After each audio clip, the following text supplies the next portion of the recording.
Why would I do that?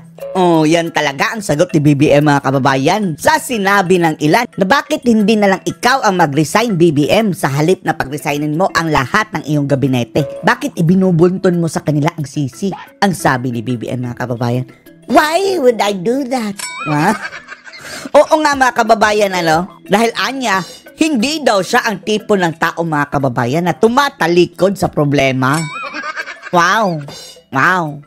Maaari hindi siya tumatalikod mga kababayan, pero hindi rin niya inaaksyonan.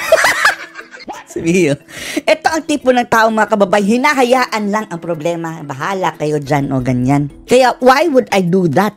Bahala kayo sa buhay niyo. Ay nako, tapos sagot pa niya kay Senator Bongo mga kababayan. Di ba humihingi ng reconciliation itong si Ngagba? Sabi ni Senator Bongo, iuwi mo muna si Tatay Digong dito.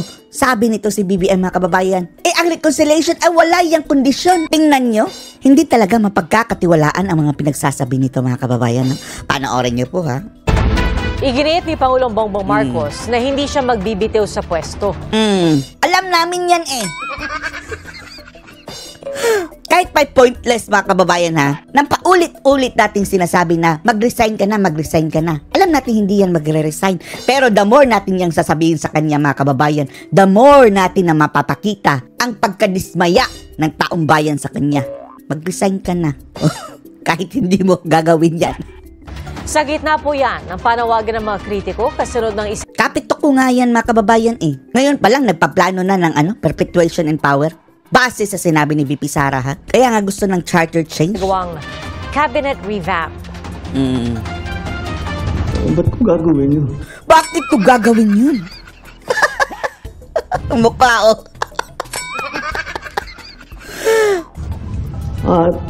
At wala sa ugali ko yung tinatakbuhan ng problema. Wala sa ugali ko ang tinatakbuhan ng problema. Ang nasa ugali mo ay hinahayaan mo lang ang problema. Bahala kayo sa buhay nyo. Basta sila dyan sa Malacanang mga kababayan, ang saya-saya with all the fireworks and party-party. Bahala na kayo sa buhay nyo. Kaya nga tumakbo din ito mga kababayan sa kanyang problema sa Department of Agriculture dahil napapagod siya doon mga kababayan buti naman binitawan. Yan, tinakbuhan mo. Dahil ang sabi ng ilan, katamaran. Sa isip niya mga kababayan, kaya niya pero hindi pala. Pero yung pagka-presidente, yung pagiging parang hari nila sa Malacanang mga kababayan, pinagsisilbihan with all of the servants. Nasanay na sila dyan mga kababayan 20 years sa kanyang ama bilang ganyan mga kababayan. Ngayon, nanumbalik lahat yung kanyang mga sarap mga kababayan sa buhay. Kaya hindi bababayan. Sirap. Mukha tipikal na mukha ng mambubudol mga kababayan Bababa ito mga kababayan na pinaka nasusuklaman na tao, presidente, naging presidente sa Pilipinas. Sinabi rin ng Pangulo na nagpapatuloy ang maigting na pagsusuri sa performance ng kanyang gabinete at mga pinuno ng iba't ibang ahensya. Paano na ikaw? Sinong mag-a-assess sa'yo? Kung titingnan mo ang survey mga kababayan, talo pa nga siya ni dating Pangulong Duterte na matagal nang bumaba sa pwesto mga kababayan. Hindi raw dapat lagyan ng kondisyon ang pakikipag-ayos o reconciliation ayon kay Pangulong Bongbong Marcos. Ito mga kababayan nagpupumilit na ceasefire na tayo, bati na tayo, peace talks na tayo. Tapos sinagot mga kababayan ng kampo ng mga Duterte, iuwi mo muna si Tatay Digong. Biglang, ano karapatan niyong mag-demand? Ang animal? So wala ka rin karapatang mag-demand ng ceasefire at reconciliation, BBM. Wala talagang kasense yung mga pinagsasabi niya talaga mga kababayan. Buti ng Pangulo kasunod ng sinabi ni Senador Bongo na posible lang na magkaayos ang Pangulo at mga Duterte kung mapapauwi sa Pilipinas si dating Pangulong Rodrigo Duterte. Talaga? Sumagot din si Pangulong Marcos sa mga pumupuna sa programa ng pamahalaan na 20 pesos kada kilong. Andyan na naman yan. Bakit biglang tahimik yung benteng bigas dahil ba olats ang bagong Pilipinas? Hindi raw ito basta pagpapapogi lang. Pogi? Diyos ko. Hindi ka na popogi. Narito ang aking unang balita. That's not how reconciliation works. That's not how reconciliation works. Yung mayroon lang kondisyon, kahit pa nga sa peace talks. Hoy, BBM, kahit pa nga sa peace talks, mayroon nga mga kondisyones. Ano kasi ni swerte? Ganon-ganon na lang tatanggapin ng mga tao Yung ginawa mo kay Tatay Digong. Kahit pa nga maibalik dito si Tatay Digong, mga kababayan, walang kapatawaran ang ginawa nito. You don't put conditions. You don't put conditions? Ano na lang yan, thank you. Ikaw pa ang nag-angas, ikaw ang humingi ng reconciliation, tapos ayaw mo ng kondisyon. Tapos nag-expect ka na papatawarin ka? Pweh! Ang tawa ng budol, mga kababayan, ano? To reconcile.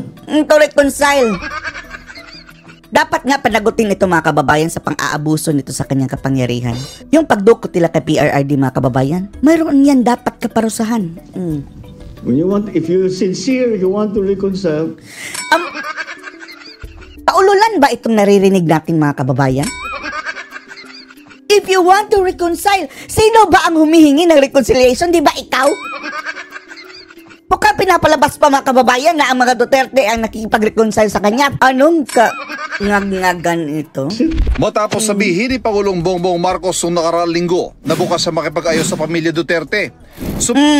Bakit ngayon parang pinapalabas ni BBM, mga kababayan, na ang mga Duterte ang atat na makipag-reconcile? Sumagot sa Senador Bongo na kilalang kaalyado ng mga Duterte na posible ito kung mapapauwi ng Pangulo sa Pilipinas. Posible! Pero hindi sigurado na mapapatawad ka, BBM. Pauwi ng Pangulo sa Pilipinas si dating Pangulo Rodrigo Duterte na ngayon nakakulong sa International Criminal Court sa The Hague, Netherlands. Ako po'y nakikiusap. Kung sincere ka, ibalik mo muna si Tatay Digong dito. Kung kaya mo ipadala ng 14 na oras si Tatay Digong, kaya mo rin ipauwi rito. Binaliktad ka, Bongo, eh.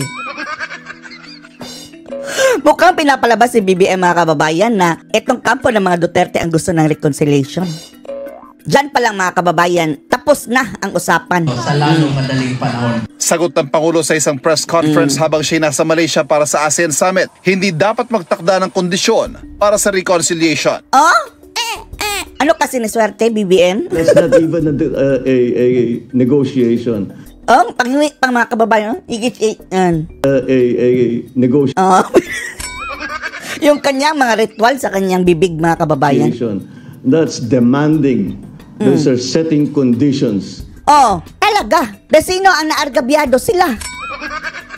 Sino ba ang humihingi ng ceasefire? Di ba ikaw? Alam namin hindi mo yan kaya dahil mambubudol ka. So ibig sabihin lang yan, BBM, walang ceasefire. Walang reconciliation. Tuloy ang laban. Manigas ka dyan. Pagkatapos sa termino, talagang pagdurusahan mo yan. That, pero sasabihin mo, hindi ako makikipag-usap hanggang ibigay mo sa akin ito. Ewan. Sino ba ang nag-demand? Kung Wala talaga. ayaw ko ayusin, hindi ayusin ko para tapos. Kung gusto mo talagang maayos ang bansa, bumaba ka. Pero hindi kami naniniwala na bababa ka sa pwesto. Ayoko nga ng kaaway. Ayoko ng kaaway, tapos ng aaway. Ito na man of contradiction, mga kababayan. No? Yung mga pinagsasabi, iba sa ginagawa. Yung sinasabi niya ngayon, bukas iba na naman. Ayoko ng kaaway. Kaya nga nasasabihan siyang yung bansag sa kanya, mga kababayan, na bangag. Dahil nakikita sa kanya mga sinasabi eh. Pero yung pagiging bangag niya, mga kababayan, hindi pa yan kumpirmado ha. Sa makatuwid ay yung ginagamit na depensa ngayon ni BBM, mga kababayan, is yung benefit of the doubt. Dahil wala pang pruweba talaga nagpositibo. Kaya nga lang, mga kababayan, tumatatak sa isip ng tao dahil sa pagtuloy niyang pag-refuse, mga kababayan, sa hair follicle drug test. Hanggat hindi ka kumakasa dyan, BBM, hindi yan mawawala yung bansag sa'yo na ganyan. Lalong-lalo na base sa iyong mga ginagawa at pinagsasalita ngayon na paiba-iba, lalo kang napagdududahan. So ano masasabi nyo dito, mga kababayan? Post your comments below.